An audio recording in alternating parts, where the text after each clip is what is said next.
அரசியல் சதுரங்கம் நிகழ்ச்சிக்கு உங்களை வரவேற்கிறோம். தமிழகம் முழுவதிலுமே அரசியல் ரீதியாக இப்போது ஒருபுறம் தோழமை கட்சிகளின் கூட்டம், மறுபுறம் ஆட்சியை கவிழ்க்க முயற்சி, மறுபுறம் அதிமுக எம்எல்ஏக்கள் ராஜினாமா என பல்வேறு பரபரப்பான சூழ்நிலைக்கிடையே இன்று முதலமைச்சரை மனிதநேய ஜனநாயக கட்சியின் தலைவரும் சிதம்பரம் தொகுதி சட்டமன்ற உறுப்பினருமான தமிமுன் அன்சாரி இன்று நேரில் சந்தித்து விட்டு வந்திருக்கிறார். அவரிடம் தற்போதைய அரசியல் நிலவரம் தொடர்பாக பல்வேறு கருத்துக்களை கேட்கலாம். அவரை வரவேற்று இந்த அரசியல் விவாதத்திற்குள் நாம் செல்லலாம். தமிமுன் அன்சாரி சார், இன்று முதலமைச்சரை நீங்கள் சந்திச்சு முதலமைச்சரை சந்திக்கலையே? அந்த இல்லை, நான் அமைச்சர் நிர்மல் அவர்களை சந்தித்து கோரிக்கை என்ன கோரிக்கை மனு கொடுத்தீங்க? அதாவது நம்முடைய மதுரை உயர்நீதிமன்ற கிளை இருக்குல்லவா, அதில் தலைமைச்சரத்தில் அமைச்சரை மட்டும் சந்திச்சீங்க? அமைச்சரை தான் சந்தித்தோம். சரி. ஜிஆர் சுவாமிநாதன் அவர்கள் கொடுத்த ஒரு தீர்ப்பின் மீது கடுமையான கண்டனங்கள் எழுந்திருக்கு. உதாரணத்துக்கு, இஸ்லாமிய மார்க்கத்தை தழுவியவர்களுக்கு பிற்படுத்தப்பட்ட முஸ்லீம்கள் என்ற சான்றிதழ் தரக்கூடிய அந்த பிசிஎம் சான்றிதழ் விவகாரம் கொடுக்கக்கூடாதுன்னு அவர் சொல்லியிருந்தார் தீர்ப்பில். அது ஜனநாயக விரோதமானது, அரசியல் சாசன சட்டம் தன்னுடைய உரிமைகளுக்கு எதிரானது என்பதை சுட்டி காட்டி அரசு மேல்முறையீடு செய்யணும்னு சொல்லி நம்மெல்லாம் கோரிக்கையில் கொடுத்துருந்தோம். இன்றைய தினம் நேரில் சந்தித்து அதை நம்ம வலியுறுத்தணும். அதே போன்று பக்ரீத் பண்டிகையை ஒட்டி முஸ்லீம்கள் கால்நடைகளை குர்பானி கொடுப்பாங்கல்ல, அதற்கு சில இடையூறுகள் அதிகாரிகள் செஞ்சாங்க, கோர்ட்டு தீர்ப்புண்டு. அதுக்கு எதிராகவும் நீங்கள் மேல்முறையீடு செய்யணும் அப்படிங்கிறத நேரடியாக சந்தித்து வலியுறுத்திட்டு வந்தோம். ஓகே, இப்போதைக்கு 2 புகார்கள். ஒன்று, அதிமுக சட்டமன்ற உறுப்பினர்கள் தொடர்ந்து ராஜினாமா செய்து கொண்டு இருக்கிறார்கள். இது குதிரை பேரம் என்று ஒரு குற்றச்சாட்டை திமுக தரப்பில் வைக்கப்படுகிறது. இன்று தாவேக சட்டமன்ற உறுப்பினர்களை விலைக்கு வாங்க முயற்சி என்று ஒரு பேரம் நடைபெற்றிருப்பதாக ஒரு புகார் இருக்கிறது. இது எது உண்மை என்ன நினைக்கிறீங்க நீங்கள்? இதெல்லாம் தமிழ்நாட்டுடைய அரசியலுக்கு இது போன்ற செய்திகள் பெருமை சேர்க்கக்கூடியதாக இல்லை. இந்த விஷயத்தில் எது உண்மை என்பதை நீங்களும் நானும் கண்டறிய முடியாது. செய்திகள் வழியாகத்தான் நம்ம எல்லாம் அதை பற்றி விவாதிக்கிறோம். அதிமுகவில் அன்றாடம் அதனுடைய வெற்றி பெற்ற எம்எல்ஏக்கள் டிவிக்கு நோக்கி நகர்வதையும் ஊடகங்களில் பார்க்கும்போது ரொம்ப வருத்தமாக இருக்குது.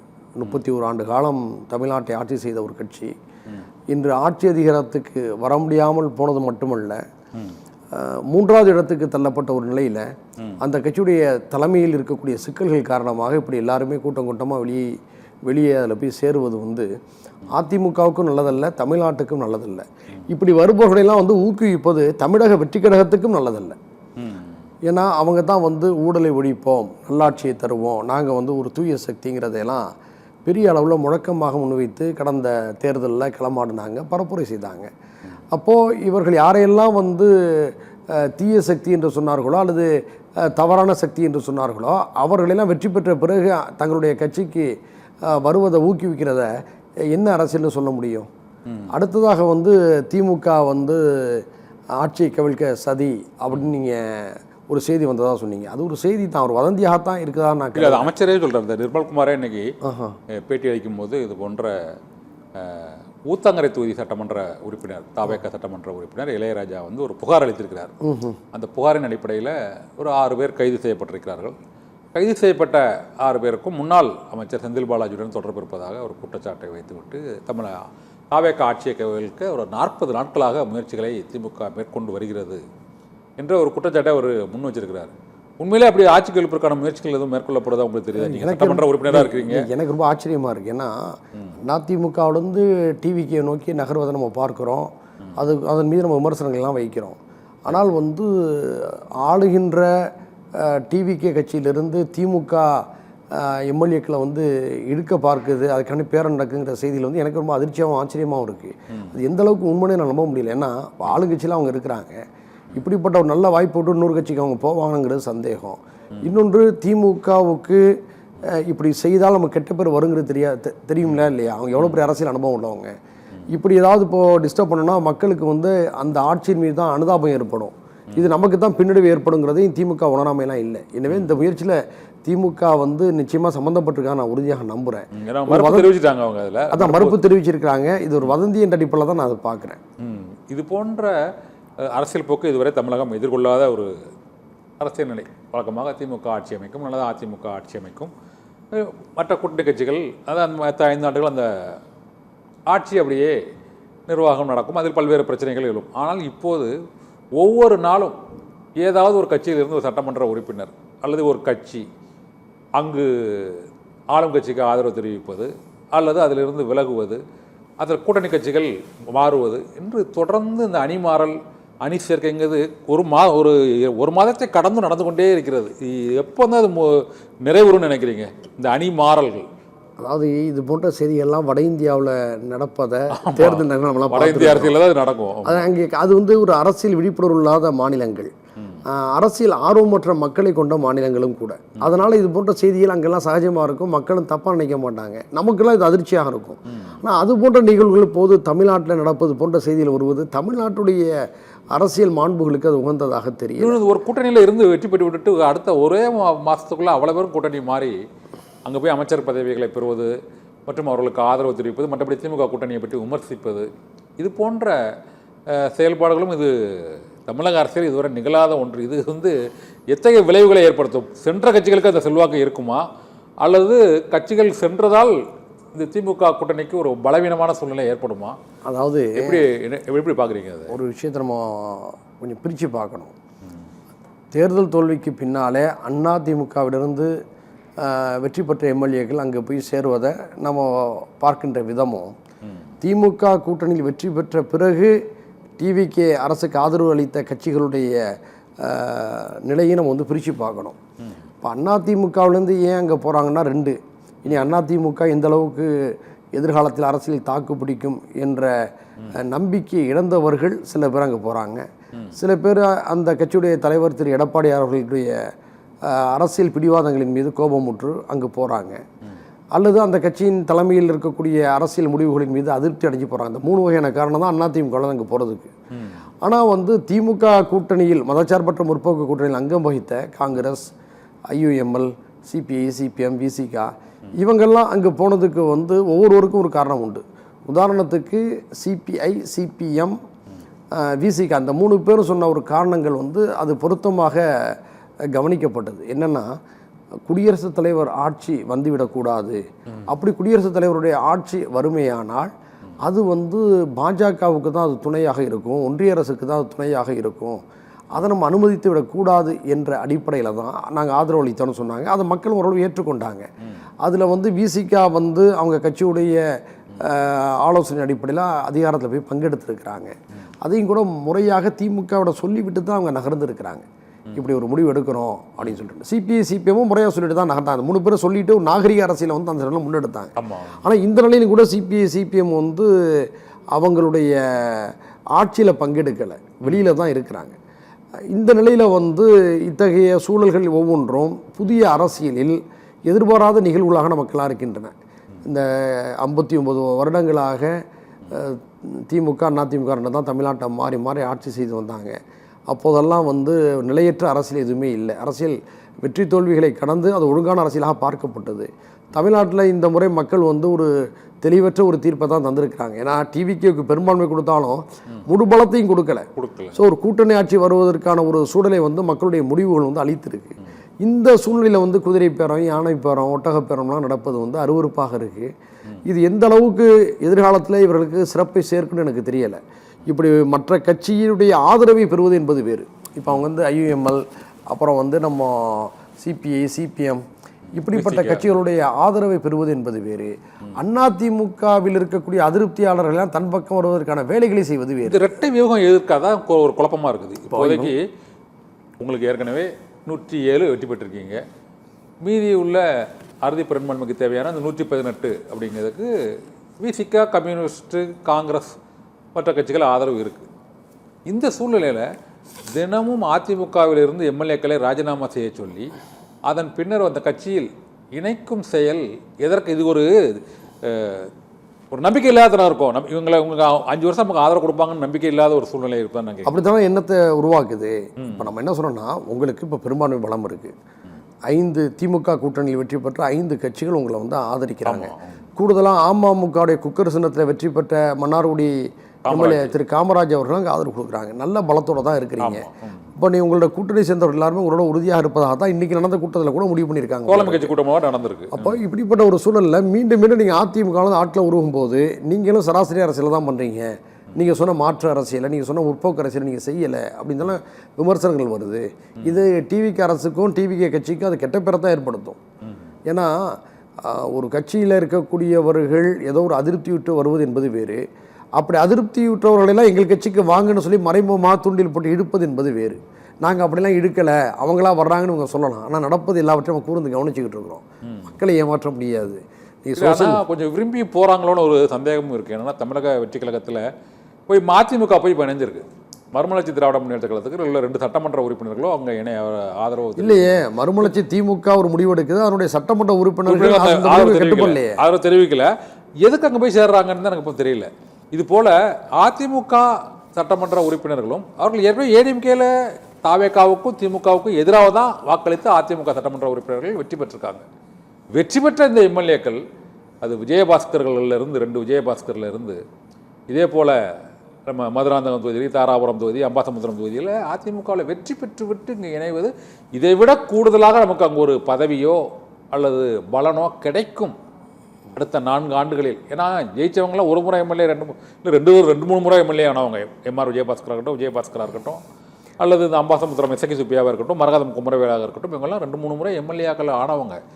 இவங்க இப்போ எம்எல்ஏ பதவி இருக்கும்போது அந்த எம்எல்ஏ பதவியே ஒரே மாதத்தில் ராஜினாமா பண்ணிட்டு அதில் போய் இணைவதற்கு அவர்களுக்கு கூடுதலாக என்ன பெரிய பலன் என்ன கிடைக்கும்னு நினைக்கிறீங்க? இதுக்கு காரணம் அதிமுக தலைமையில் இருக்கக்கூடிய குழப்பம் தான் அதிகமான காரணமாக இருக்கும்னு நான் நம்புகிறேங்க. இப்போது இப்படிப்பட்ட ஒரு நெருக்கடியான ஒரு சூழல் வந்திருக்கும் போது அதிமுகவுடைய பொதுச்செயலாளர் இருக்கக்கூடிய திரு எடப்பாடியார் அவர்கள் அசாதாரண சூழ்நிலையை உணர்ந்து தான் கட்சியுடைய செயற்குழுவை குறைந்தபட்சம் கூட்டி அங்கே இருக்கக்கூடிய அதிருப்திகளை சரி செய்து அவர்களெல்லாம் அரவணைச்சு பார்க்கணும். அப்போது வெளியாகிறவங்களாம் இப்போ என்ன குற்றச்சாட்டை சுமத்துறாங்கன்னா, ஒரு சிலர் ஆதாயத்தின் அடிப்படையில் டிவிக்கு நோக்கி வேகமாக ஓடுறாங்க.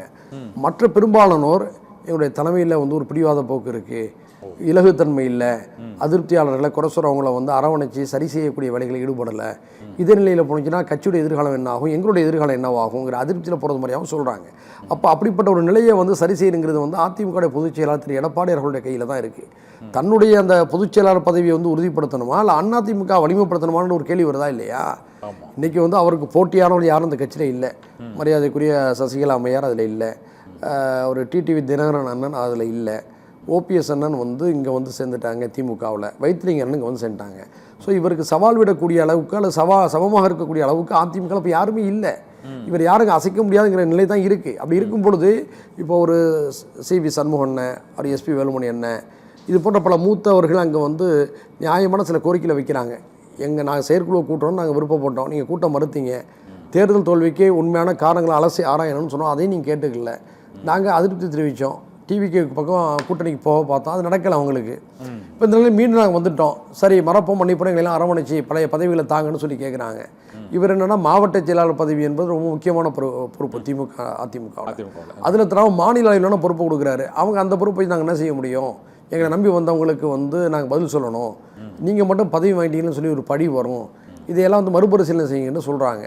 இவர் அதிமுக பொதுச் செயலாளர் திரு எடப்பாடியார் ரொம்ப உடுப்பு பிடியில் இருக்கிற மாதிரி இருக்குது. இது என்ன ஆகும், அதிமுகவை பலகீனப்படுத்துறது மட்டுமல்ல, டிவிக்கு நோக்கி நிறைய பேர் அனுப்பி வைக்கக்கூடிய வேலைகளையும் செய்யும். ஸோ அதிமுகவில் இருக்கக்கூடிய இந்த சிக்கலுக்கு அதிமுக தலைமையுடைய பலகீனமும் அது பொதுச் செயலாளர்களுடைய திரு எடப்பாடியார் அவர்களுடைய பிடிவாதம் தான் காரணம் நான் நினைக்கிறேன். இதான் நீங்கள் சொல்லலாம், சில பேர் இது அவங்க உள்கட்சி விவகாரம் தானே அப்படின்னு சொல்லுங்க. உள்கட்சி விவகாரம் தான், அவர்கள் மீது உள்ள அக்கறையிலையும் அதன் மூலமாக தமிழ்நாட்டினுடைய அரசியல் சமநிலை ஒழுங்காக இருக்கணுங்கிற நோக்கத்துலேயும் தான் நம்ம பேசுகிறோமே தவிர வேற ஒன்றும் இல்லை. ஓகே, இன்னொன்று இப்போ அவர் எதிர்க்கிறவங்க எல்லாருமே அது ஒரு பிஜேபி பின்னணியில் அவங்க செயல்படுறாங்க, பின்னால் அவங்க வேறு முடிவு எடுத்து விட முடியும், பொதுக்குழுவை கூட்டினால் தனது பதவிக்கோ அதிகாரத்துக்கோ ஒரு ஆபத்து ஏற்பட்டு விடும் என்ற சூழ்நிலையில் தான் அவர் இந்த நம்பிக்கை வாக்கெடுப்பில் 25 பேர் அவரை எதிர்த்து வாக்களிச்சிட்டாங்க. அவர் உத்தரவை மீறி வாக்களிச்சிட்டாங்க. அவர்கிட்ட 22 பேர் தான் அப்போது இருந்தாங்க அங்கே. இந்த நம்பிக்கை வாக்கெடுப்பின் போது எஸ்பி வேலுமணி, சிவி சண்முகம் தரப்புக்கு தான் அதிகமான. இன்னைக்கு அவங்க எல்லாம் எடப்பாடி தரப்பு தான் வலிமையாக இருக்குன்னு சொல்லிட்டு மீண்டும் திரும்பி அவங்க வந்துட்டாங்க. ஒரு 7-8 பேர் தானே வந்தவங்களும் திரும்ப அதே பதவி கொடுத்து அந்த பிரச்சனை இருக்காதுன்னு நினைக்கிறீங்க? ஆமாம், கொடுத்து அது 100 ஒரு கேள்வி ஒன்று கேட்டீங்க, இதுக்கு பின்னால் பிஜேபி இருக்குமோங்கிற சந்தேகமாக இருக்குன்னு சொல்கிறேன். அந்த சந்தேகம் நம்ம எல்லாருக்குமே இருக்குது. எது எப்படி இருந்தாலும் அவங்க பலகீனம் அடைஞ்சிட்டே என்பதை உணர்ந்து மீண்டும் அதிமுக தலைமை நோக்கி வருகின்ற போது இந்த நேரத்தை தக்க வைக்கிறது தானே புத்திசாலித்தனம். நான் ஏற்கனவே சுட்டி காட்டுவது போல் உங்களுக்கு சவால் விடக்கூடிய அளவுக்கு பொதுச் செயலாளர் பதவிக்கு வரக்கூடிய அளவுக்கு யாரும் அங்கே இல்லை. பெரிய லெவலில் இல்லை. அப்போ இன்னும் நீங்கள் கட்சியை கண்காணிப்பில் வைத்திருக்கும் போது இவங்களும் கட்டுப்படுவாங்க. ஒருத்தராக அவங்க பிரச்சனை பண்ணிட்டாங்கிறதெல்லாம் ஒரே அடியாக நீங்கள் அவங்களை தள்ளி விட வந்து உங்களுக்கு தான் நஷ்டத்தை ஏற்படுத்தும். அது இந்த அசாதாரணமான அரசியல் சூழலில் ரொம்ப கவனமாக இருக்கணும். அது அவங்க இதை வந்து அவங்க ராஜதந்திரமாக அணுகலன்னு நினைக்கிறேன். உணர்ச்சிகரமாக மட்டுமே அவங்க எடப்பாடியார் தரப்பு அணுகிறதா நான் கருதுறேன். இதே மாதிரி ஒரு சூழ்நிலை நீடிச்சு கொண்டே இருந்தால், அதாவது அதிமுக அந்த குழப்பம் இன்னும் அது முடிவுக்கு வராத சூழ்நிலையில் இன்று கூட வந்து ஒரு எஸ்பி வேலுமணி ஒரு கூட்டறிக்கை 9 பேரோட விட்டுருக்கிறார். இது உண்மையிலேயே இது தமிழக வெற்றி கழகத்தோட அதிமுக கரைந்து விடும் என்ற ஒரு பேச்சும் இருக்கிறது. அந்த அளவுக்கு வாக்கு வங்கி தாவேக்காவுடன் இணைவதற்கான வாய்ப்பு இந்த தலைவர்கள்லாம் போவதனால இந்த வாக்கு டிரான்ஸ்ஃபர் ஆகும்னு நினைக்கிறீங்களா? அதிமுக வாக்குகள் தாவேக்காவுக்கு. அதாவது அதிமுகவில் இருப்பவர்கள் அரசியல்வாதிகளை விட அதிர்ஷ்டசாலிகள் தான் அதிகம். திமுக எதிர்ப்பில் வளர்ந்த ஒரு இயக்கம் தான் அதிமுக. திராவிட கொள்கைகளை ஒட்டி தான் பயணிப்பாங்க. அது அழுத்தமாக திமுக அளவுக்கு பேச மாட்டாங்க. ஆனாலும் அதை சார்ந்து தான் போவாங்க, அதுக்கு எதிராக போயிட மாட்டாங்க. இப்போ வந்து அதிமுகவில் இருக்கக்கூடிய பலரும் வந்து முழுமையாக அரசியல் மயப்படுத்தப்படாமல் போன காரணமாகத்தான், தத்துவமயப்படுத்தப்படாமல் போன காரணமாகத்தான் இன்றைக்கி மக்கள் திலகம் எம்ஜிஆர் அவர்களுக்கு பிறகு ஜெயலலிதா அம்மா அவர்கள் இருந்தாங்க. அவங்களுடைய அந்த கட்டுக்கோப்பான சூழலுக்கு அப்புறம் அந்த கட்சியில் வந்து ஒரு தலைமைத்துவ பலகீனம் ஏற்பட்டுச்சு. அரசியல் மயப்படுத்தாத ஒரு சூழல் ஏற்கனவே இருந்த காரணத்தினால அவங்கெல்லாம் வெற்றியை நோக்கி அடுத்த கட்டத்தை நோக்கி பயணிக்க ஆரம்பிச்சிட்டாங்கன்னு தான் நான் நம்புகிறேன். இதை சரி செய்யக்கூடிய பொறுப்பு அதிமுக தலைமைக்கு இருக்கிறது. அவங்க ரொம்ப அலட்சியமாக இருக்கிறாங்க, ரொம்ப பிடிவாதமாக இருக்கிறாங்க. இது அதிமுக தொண்டர்களை வந்து சோறுடைய வச்சு அதை நோக்கி தள்ளி வைக்குது. அதுக்கு தோண பாருங்கள், அதிமுகவுடைய அறிவு என்பது தங்களுக்கு வளர்ச்சியாக இருக்குன்னு சொல்லி ஏற்கனவே பிஜேபி கருதுது. டிவிக்கும் அப்படி தான் கருதுதான் நான் கருதுறேன். உதாரணத்துக்கு எம்ஜிஆர் படத்தை அவங்க முன்னுரிமைப்படுத்தினாங்க பார்த்தீங்களா, அண்ணா படம் எம்ஜிஆர் படத்தை. அப்போதே அவங்க வந்து இந்த சூழலில் வந்து அதிமுக தொண்டர்கள் கலங்கி போய் நிற்கிறாங்க, அவங்களை ஈர்ப்பதற்கான யுக்தியாக தான் எம்ஜிஆர் படத்தை நல்லா பயன்படுத்த ஆரம்பித்தாங்க. இப்போ கூட பாருங்க, முன்னாலே பயன்படுத்தலாங்களா? ஆமாம், தேர்தல் அதான் சொல்கிறேன், அப்படி தான் அந்த வேலையை தொடங்கிடுச்சு. அது இன்றைக்கி ஒர்க் அவுட் ஆகுது. அதுக்கு ஏற்றது மாதிரியாக அதிமுக தலைமையை தப்பான முடிவு எடுத்துக்கிட்டு இருக்கிறாங்க.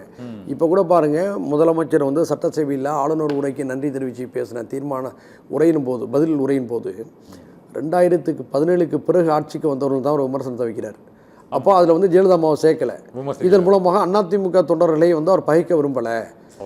நாங்கள் வந்து ஜெயலலிதா அம்மாவுக்கு ஆதரவாக தான் இருக்குங்கிற மனநிலையை உருவாக்கக்கூடிய வேலையை தான் பார்க்குறாங்க. ஆக இவர்களெல்லாம் அதிமுகவினரெல்லாம் வரவேற்று பாதுகாத்து தங்களை பலப்படுத்தி கொள்ளக்கூடிய வேலைகளை டிவிக்கே செய்யுதுங்கிற அந்த அரசியலை நீங்கள் புரியும் போது உங்களை தற்காத்து கொள்ளக்கூடிய அரசியலை நீங்கள் எவ்வாறு முன்னெடுக்கணும்? அது ஏன் அதிமுக செய்யலை? இது அதிமுக மீது தான் தப்பு. ஒரேடியாக எல்லாவற்றையும் டிவிக்கு மேலே தவற போட்ட முடியாது, படியை போட்ட முடியாது. இவங்க பண்ணக்கூடிய தவறு தான் உங்களுக்கு பேசாம மறதா இல்லையா? அவங்க அதை அரசியல் அணுகும்போது இவங்களும் அதை அரசியல் அணுகணுமா இல்லையா? அவங்க தந்திரமா அணுகும்போது நீங்களும் தந்திரமா அணுகணுமா இல்லையா? அதான அரசியல். இன்னொரு பேசுபொருள் விமர்சனம் மற்றும் இத்தனைக்கும் காரணம், இந்த கூட்டணிகள் விலகியதற்கெல்லாம் காரணம் திமுக அதிமுக இடையேயான அந்த ஒரு கூட்டணி தொடர்பான ஒரு பேச்சுவார்த்தை நடைபெற்றது, அதிகாரபூர்வமற்ற பேச்சுவார்த்தை நடைபெற்றது. அதுதான் இந்த கூட்டணியில் உள்ள கட்சிகள் அங்கு செல்வதற்கு காரணம் என்ற ஒரு கூற்று இருக்குது. அதனால தான் நாங்கள் விலகிறோம் எம்ஆர் விஜயபாஸ்கர் சொல்கிறாரு. இங்கே கூட்டணியில் இருந்து போன சிபிஎம் மற்றும் அதிமுக உள்ளிட்ட கட்சிகளும் சொல்லுது. அதாவது நீங்கள் கூட்டணியில் இருக்கிறீங்க, உண்மையிலே அந்த மாதிரியான ஒரு பேச்சுவார்த்தை பெரிய அந்த 2ஆம் கட்ட தலைவர்கள் மத்தியில் நடந்துதா?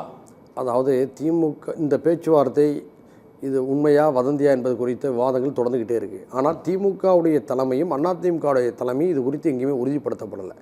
2ஆம் கட்ட தலைவர்களுக்கு மத்தியில் கூட இந்த பேச்சு நடந்ததாகவும் எனக்கு கவனத்துக்கு வரலை. ஏன்னா நாங்கள் அந்த கூட்டணியில் இருக்கோம் அப்படின்னா எல்லாம் கூட ஷேர் பண்ணியிருப்பாங்கல்ல, அது மாதிரி எந்த ஒரு நடவடிக்கையும் இல்லை.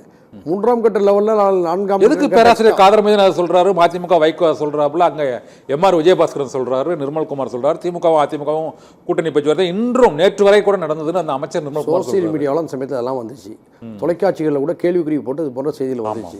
இவங்க அந்த அடிப்படையில் பேசுகிறாங்களா இல்லை அப்படிப்பட்ட பேச்சுவார்த்தையில் இவர்களாக இருந்தார்களா என்பதை அவங்க வந்து விளக்கணும். பின்ன நாங்கள் அந்த கூட்டணியில் இருக்கோம், திமுக கூட்டணியில். இப்போ எங்களுக்குலாம் அப்படிப்பட்ட செய்தியை சொல்லலை, எங்களுக்கு தெரியவும் தெரியாது. நாங்களும் ஊடகங்கள் வழியாக தான் இதை வந்து இன்றைக்கு வரையும் அதை சந்திச்சுக்கிட்டு இருக்கோம். புரியுதா? அதனால் வந்து திமுக அதிமுகவும் கூட்டணி வைக்க பேசியிருந்தார்கள் என்ற சொல்வதில் வந்து எனக்கு வந்து நம்பிக்கை இல்லை. இன்னொரு விஷயம், தமிழ்நாட்டில் வந்து யாரும் எங்கேயும் எப்போதும் சந்திக்கிறார்கள், பேசுகிறார்கள். பேரறிஞர் அண்ணாவுடைய அரசியல் தம்பிகள் வந்து சந்திக்கக்கூடாதாங்கிற ஒரு கேள்வி இருக்கா இல்லையா? தமிழ்நாட்டோட நலன் கருதி ஒருவேளை அவங்க கூட்டணியே வைக்கட்டுமே ஒரு பேச்சுக்கான போனவங்க மட்டும் தான் சொல்கிறாங்க. அப்படி அதான் வெளியேறுகள் சொல்கிறாங்க. அது மாதிரி அதிமுகவில் இருந்து வெளியேறுகள் இபிஎஸ் மேலே ஒரு குற்றச்சாட்டு வைக்கிறோம்னா அவரை முதலமைச்சர் ஆக்குவதற்கு திமுக மீட்டதை நாங்கள் விரும்பலை, அதனால தான் நாங்கள் விலகிறோம் அப்படின்னு எம்ஆர் விஜயபாஸ்கர் நீ சொல்லியிருக்கிறார் இன்றைக்கு. அதாவது எல்லாருமே நீங்கள் சொன்னது போல் தாங்கள் டிவிக்கு போவதுக்கு முன்பாக ஒரு காரணத்தை சொல்ல வேண்டும் என்ற அடிப்படையில் இதான் சொல்வதாகத்தான் எனக்கு தெரிய வருது. அதே சமயத்தில் வந்து தமிழ்நாட்டுடைய அரசியல் நலனுக்கு திராவிட கட்சிகளுடைய உயிர்ப்பு அவசியம்னு சொல்லி நம்மெல்லாம் சொல்கிறோம். ஆனால் இதை வந்து அதிமுகவுடைய மேலிடம் அதனுடைய தலைமைத்துவத்தில் இருக்கக்கூடிய முக்கிய நிர்வாகிகள் இதை வந்து அக்கறை எடுத்து கவனம் எடுத்து செயல்படுத்துகிற மாதிரி தெரியலை. இதே நிலை தொடர்ந்தாங்கன்னா மேலும் மேலும் அவங்க வீழ்ச்சியை தான் சந்திப்பாங்க.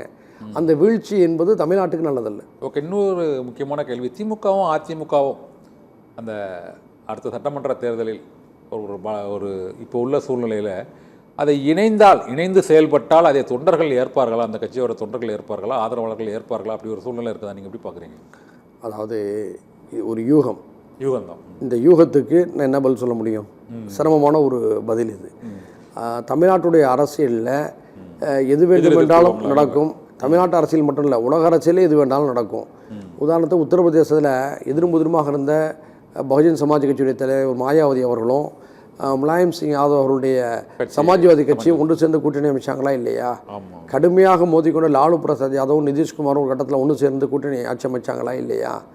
நம்ம பார்க்குறோமா இல்லை, அரசியல் இதெல்லாம் கவனிக்கிறோமா இல்லையா? இதே போன்ற நிகழ்வுகள் எப்போ வேண்டுமென்றாலும் எங்கும் நடக்கலாம், அது தமிழ்நாட்டிலும் நடக்கலாம்.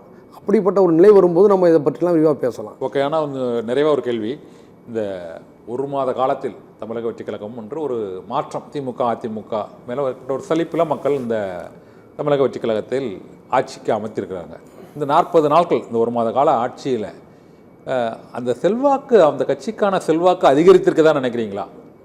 ஏன்னா பல கட்சியிலிருந்து போய் தலைவர்கள் அங்கே இணைகிறத பார்க்கும்போது அந்த கட்சிக்கு செல்வாக்கு மிக அதிகமாக இருக்கிறது.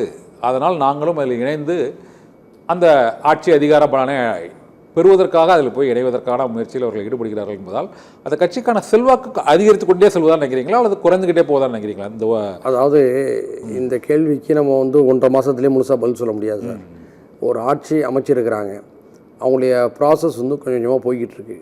ஒரு 6 மாத காலத்தை கடந்த பிறகு தான் நம்ம அந்த ஆட்சியுடைய நடவடிக்கைகளை கொடுத்து முழுமையாக மதிப்பெண்களை போட முடியும், கருத்துக்களை சொல்ல முடியும். அதுவரை அன்றாடம் நடக்கக்கூடிய நிகழ்வு குறித்து நம்மளுடைய எதிர்வினைகளை நம்ம ஆற்ற முடியும். அந்த அடிப்படை தான் செஞ்சுக்கிட்டு இருக்கிறோம். இப்போ புதுசாக ஆட்சிக்கு வந்திருக்கிறாங்க, இவங்களுடைய ஆட்சியில் என்ன நடக்குது என்பதை பார்க்கின்ற பொழுது புதிதாக எதுவுமே நடக்கலை என்பது தான் என்னுடைய கருத்து. அதே கொலைகள் எப்போதும் போல் நடந்துக்கிட்டு இருக்கு, அதே கற்பழிப்பு குற்றச்சாட்டுகள் எப்போதும் போல் பத்திரிகையில் வந்துக்கிட்டு இருக்கு, அதே போதை மருந்து குற்றங்கள், மது குற்றங்கள் அதே மாதிரி நடந்துக்கிட்டு இருக்கு. இதில் ஏதாவது மாற்றம் ஏற்பட்டு ஊழல்லாம் கொஞ்சம் ஓரளவு ஒளிஞ்சிருக்காரு அப்படி யார் சொன்னா அப்படின்னு சொல்கிறாங்க. அப்படின்னு சொல்கிறாங்க. எங்கெங்கே எந்தெந்த அதிகாரிகள் இதெல்லாம் கைவிட்டாங்க, தன்னை மாற்றிக்கிட்டாங்க, தன்னை திருத்திட்டாங்கிற பட்டியல் உங்கள்கிட்ட இருக்கா அப்படின்னு தான் சொல்லுங்கள். போன மாதம் வரலையே லஞ்சம் வாங்கியிருந்தாங்க, மூட்டை மூட்டையாக பணத்தை வாங்கியிருந்தாங்க, இப்போ போன மாதத்துலேருந்து நிறுத்திட்டாங்க அப்படிங்கிற தகவல் ஏதாவது வந்துச்சா? சோசியல் மீடியாவில் கருத்துருவாக்கம் செய்யப்படுகிறது, அவ்வளவுதான் நடப்பது. அது போல சொல்கிறாரு ஒவ்வொரு ஸ்கொயர் ஃபீட்டுக்கு எனக்கு என்ன வேடிக்கையாக இருக்குன்னா, அண்ணன் வைகோ மீது நமக்குலாம் ஒரு பெரிய மரியாதை இருக்குது. அவருடைய அரசியலின் மீது நமக்கு சில விமர்சனங்கள் இருந்தாலும் அவருடைய உழைப்பு, நீண்டகால அரசியல் தன்மைகள், போராட்ட உணர்வுகள் இதன் மீது நம்ம போகும் மதிக்கிறோம். இத்தனை வருடங்கள் இத்தனை மாதங்கள் கூட்டணியில் இருந்துவிட்டு இப்போ திடீரென்று இப்படி ஒரு கருத்துக்களை சொல்லும்போது நம்ம எல்லாருக்குமே அதிர்ச்சியாக இருக்குது. அவர் மீதான நன்மதிப்பு இதில் கெடுது, இதுதான் உண்மை. அதாவது ஒரு ஸ்கொயர் ஃபீட்டு இவ்வளோ கேட்டுக்கிருந்தாங்க, இப்போ அதெல்லாம் இல்லைங்கிறாங்க. நீங்கள் கொஞ்சம் கிராமப்புறங்களில் சிறு நகரங்கள்லாம் போய் பாருங்கள் என்ன நடந்துக்கிட்டு இருக்குன்னு சொல்கிறேன்னா. அப்படிப்பட்ட ஒரு நல்ல மாற்றம் ஏற்பட்டால் நம்மளாம் அது உண்மையிலே பாராட்டுவோம். லஞ்சம் ஊழல் ஒழியணுங்கிறது தானே நம்மளை போன்றவர்களுடைய மாற்று அரசியல் விரும்பக்கூடிய முற்போக்கு ஜனநாயக சக்தியுடைய விருப்பமும் அதுதானுங்க. அது நடந்தால் நமக்கு மகிழ்ச்சி தான். அது எங்கே நடக்க ஆரம்பிச்சிருக்குன்னு எனக்கு தெரியலை. இப்போயே என்ன சொல்கிறாங்க, நீ ஊழல் ஒழிச்சிட்டோம், லஞ்சத்தை ஒழிச்சிட்டோங்கிறீங்கல்ல, குதிரைப்பரம் நடக்குதுன்னு சொல்லி விமர்சனங்கள் வருதா இல்லையா? பேரம் பேசப்படுது, அந்த பேரம் பேசப்படுங்கிற வார்த்தையிலே இது எல்லாமே அடிபட்டு போயிடுதா இல்லையா? சொல்லுங்க நீங்க. இல்லை அந்த விமர்சனமும் இருக்கு. இப்போ சேரக்கூடிய அந்த விமர்சனம் இருக்குல்ல, அந்த அமைச்சர்கள் எல்லாம் ஊழல் புரிந்தவர்கள் என்ற விமர்சனத்தை வைக்கிறாங்க, எதிர் தரப்பினர் வைக்கிறாங்க. இப்போதைக்கு ஒரு 7 தொகுதிகள் வந்து காலியாக இருக்குது. நாளை ஒரு 2 சட்டமன்ற 2 விஜயபாஸ்கர்கள் இணைகிறார்கள். 9 நாளை மறுநாள் கூட இது நடக்கலாம். இது மொத்தம் ஒரு 12 வரை, இந்த 12 எம்எல்ஏக்கள் வரை ராஜினாமா செய்வதற்கான வாய்ப்பு இருக்கிறது. அது அந்த அறுதி பெரும்பான்மை பெறுவதற்கான அந்த இடைத்தேர்தலுக்கான முயற்சி என்று ஒரு பேச்சு இருக்குது. அதை நோக்கி செல்லும் போது அந்த இடைத்தேர்தலில் முடிவுகள் எவ்வாறு இருக்கும்னு நீங்க நினைக்கிறீங்க? அது மக்கள் தான் முடிவு பண்ணுவாங்க. இருந்தாலும் கேட்குறேன், இதே எம்எல்ஏக்கள் போட்டியிட்டால், ராஜினாமா செய்த எம்எல்ஏக்கள் மீண்டும் போட்டியிட்டால் அவர்கள் வெற்றி பெறுவதற்கான வாய்ப்பு இருக்குங்க. தேர்தலுக்கு முன்பாக 4 அணிகள் இருந்தது. தேர்தல் முடிவுக்கு பின்னால் 3 அணிகள் ஏறத்தாழ ஒன்றுக்கொண்டு சமபலத்தோடு தான் இருக்கிறேன். கொஞ்சம் கொஞ்சம் ஏற்ற இறக்கங்கள் இருக்கலாம், சமபலத்தோடு தான் இருக்கிறதா நம்ம கருதுகிறோம். இப்போது இடைத்தேர்தல் வருகின்ற பொழுது மக்களுடைய மனநிலை என்னவாக இருக்கும் அப்படிங்கிற ஒரு கேள்வி இருக்குது. பொதுவாகவே தமிழ்நாட்டில் இடைத்தேர்தல்களில் பெரும்பாலும் எல்லா நேரங்களும் இல்லை, அதுவும் தேர்தல் பொது தேர்தல் முடிந்து 2 மாதம் தான் ஆகிருக்கக்கூடிய நிலையில் ஆளுங்கட்சி சார்பில் தான் இருக்குது என்பது பரவலாக ஒரு கூற்று நம்மளும் கடந்த காலத்தில் பார்த்துருக்குறோம். ஒரு 2 வருஷம் கழித்து 3 வருஷம் கழித்து நடக்கும்போது ரிசல்ட் வேறு மாதிரியாக கூட இருந்திருக்கு. ஆனால் பெரும்பாலும் அதுவும் பொது தேர்தல் முடிந்த ஒரு 2 மாத காலகட்டத்தில் ஒரு புதிய மாற்றத்தை எதிர்பார்க்க முடியுமாங்கிற ஒரு கேள்வி இருக்குது. இருந்தாலும் அசாதாரணமான அரசியல் சூழல்கள் தமிழ்நாட்டில் உருவாகி இருக்குது. அதிமுக பலகீனம் அடைஞ்சிருக்கு. தாவேக்காவுடைய எழுச்சியை வந்து அவங்க தொடர்ந்து நாங்கள் கட்டமைக்கிறோம்னு சொல்லிக்கிட்டு இருக்கிறாங்க. இந்த நிலையில் எந்தெந்த கட்சி யார் யாரோட சேருங்கிறது நமக்கு தெரியலை. சேர்ந்த கட்சியிலும் இடம் மாறி இருக்குது. ஒரு புதிய அரசியல் சூழலை சந்திச்சு இருக்கும்போது நம்ம அந்த தேர்தல் அறிவிக்கப்பட்டு களம் சூடான பிறகு தான் நம்ம பதில் சொல்ல முடியும். ஓகே, நன்றி சார். தமிழக அரசியலில் ஒரு அசாதாரணமான ஒரு சூழ்நிலை நிலை வரக்கூடிய நிலையில் மக்களின் முடிவு இடைத்தேர்தலில் எவ்வாறு இருக்கும் என்பதை தேர்தலுக்கு பிறகுதான் அதை கணிக்க முடியும் என்ன தமிமுன் அன்சாரி நமக்கு இந்த தேர்தல் கணிப்பை கூறியிருக்கிறார். மேலும் பல்வேறு கருத்துக்களை எங்களோடு பயந்து கொண்டமைக்கு மிக்க நன்றி. அரசியல் சதுரங்க நிகழ்ச்சியில் மற்றொரு ஆளுமையோடு சந்திக்கலாம். மிக்க நன்றி.